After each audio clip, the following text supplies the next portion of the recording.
Welcome everybody to Inside from the Torah portion. This week is Parashat Chukat, and we have beautiful ideas for the Parsha, and also interesting idea of CBT about solving problems.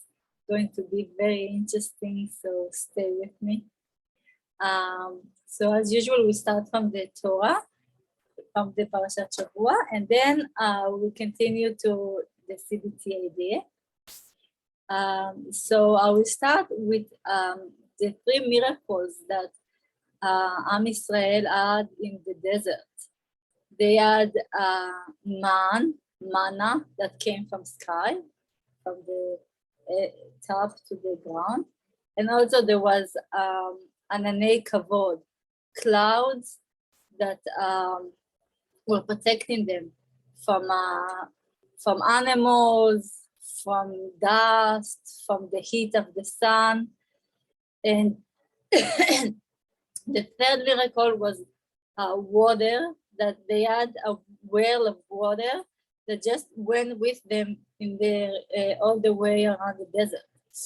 And in the Gemara, in Masechet Ta'anit, they explained that three of these miracles was B'zchut Moshe, Aaron, and Miriam.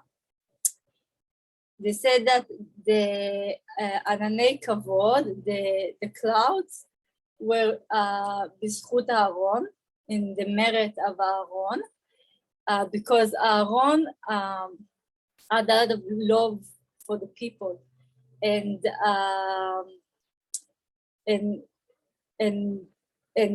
his love was kind of protecting Am Israel, and that's why the ananei kavod was in his merit. And Miriam, the well, the water, was b'zchut in the merit of Miriam, that Miriam was making Am Israel grow. She believed in them. She was educating them to see that Hashem is inside them, and that's we talk more about the well and the water, but basically she helped them grow, and water is something that helps us grow food, and Moshe Rabbeinu, he was connected to the man because he was the leader, and he was like taking care of all the needs of the people, and the man was like the food, the basic thing that somebody needs in order to survive. And basically in this Parsha Chukat, Miriam and Aaron die, and the miracle that came with them, the ananei kavod, and the water stops. And then Moshe Rabbeinu needs to do probably problem solving. That's what we will talk about in the CBT idea. And he basically solved the problem, and he brings back the water and the clouds. And this idea is from the Rabbi Milubavitch on the Parshat Shavua, on the Torah portion. And also Mayan Handler, she kind of wrote it in her words, and I was using her book, Sichati, that's the name of her book. So now I want to talk more about the well of Miriam, and connect it to women and to Torah. So the Maharal, he says that the well is connected to women. That's what he says. He says, you should know that the woman is called a well, because the well came to Israel in the merit of Miriam, and from that you will learn that the well is connected to a woman. It's in his book, Gvurot, Hey Perek Yutet. And you can also see that a lot of the, like Yaakov and Moshe, and also Yitzchak, they find their wives next to the well. Eliezer, goes and find Rivka next to the well, and she gives his camel to drink water. Yaakov meets Rachel next to the well, and he lifts up the heavy stone because he loves her so much. And also Moshe, he meets Tzipporah and next to the water, to the well. And also the Maharal continues, and he talks about that the Ananei Kavod, the clouds that were protecting Am Israel, and also the manna were coming from the top, from heaven, from God. And the water in the well, it comes from the bottom. It breaks through the ground and goes up.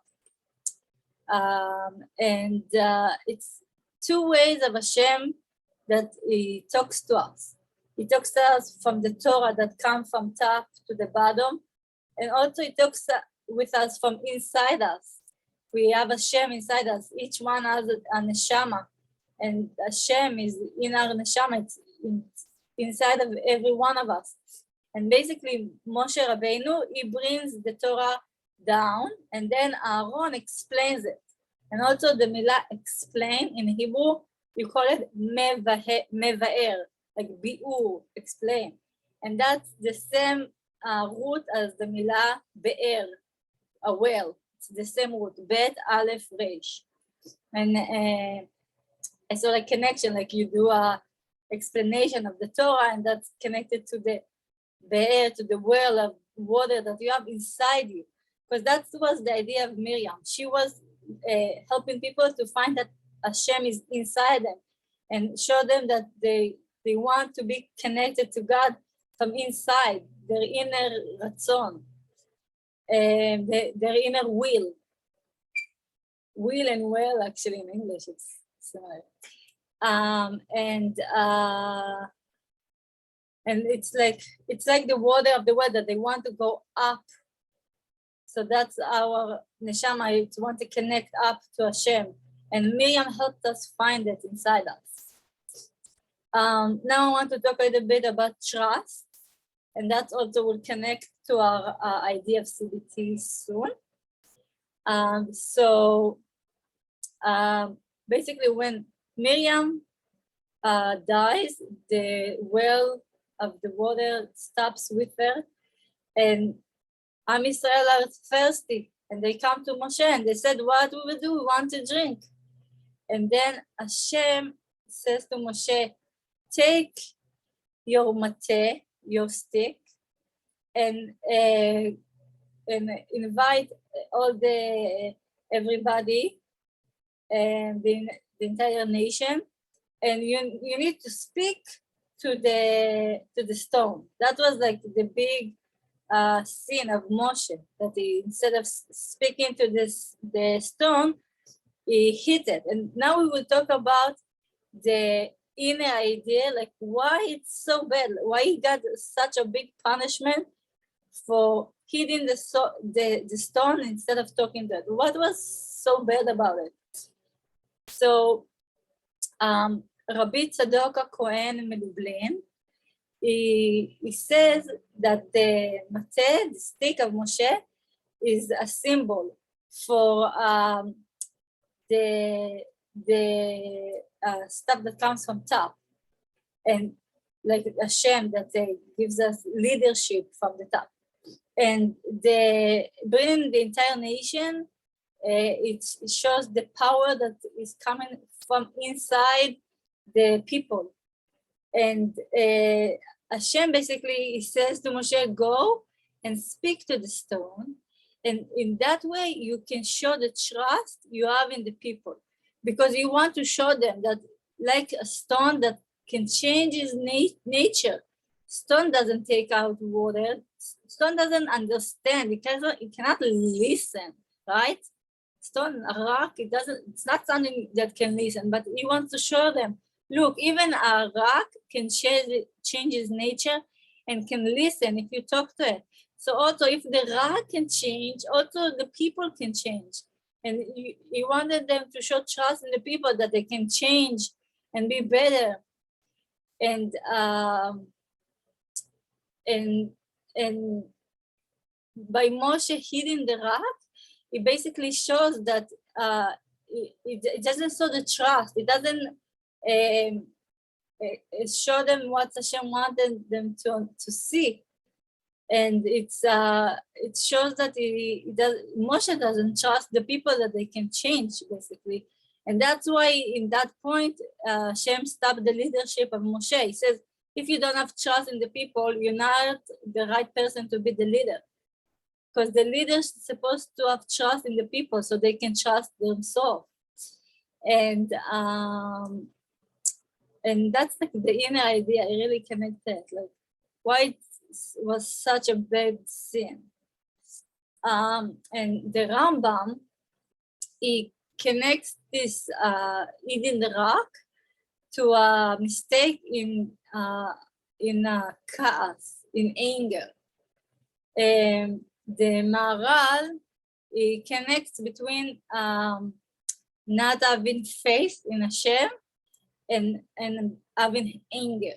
He says somebody that trusts Hashem is happy because the trust in Hashem, it makes us happy. It reminds us that Hashem will help us and we're not by ourselves, and we're able to change the situation because there's something above us, something bigger, something that will help us overcome hard stuff. But opposed to it, the anger, it shows that we have no hope, that we can't solve the problems. If we talk soon about solving problems. So being angry, it means I don't believe I can solve the problem, I feel stuck. And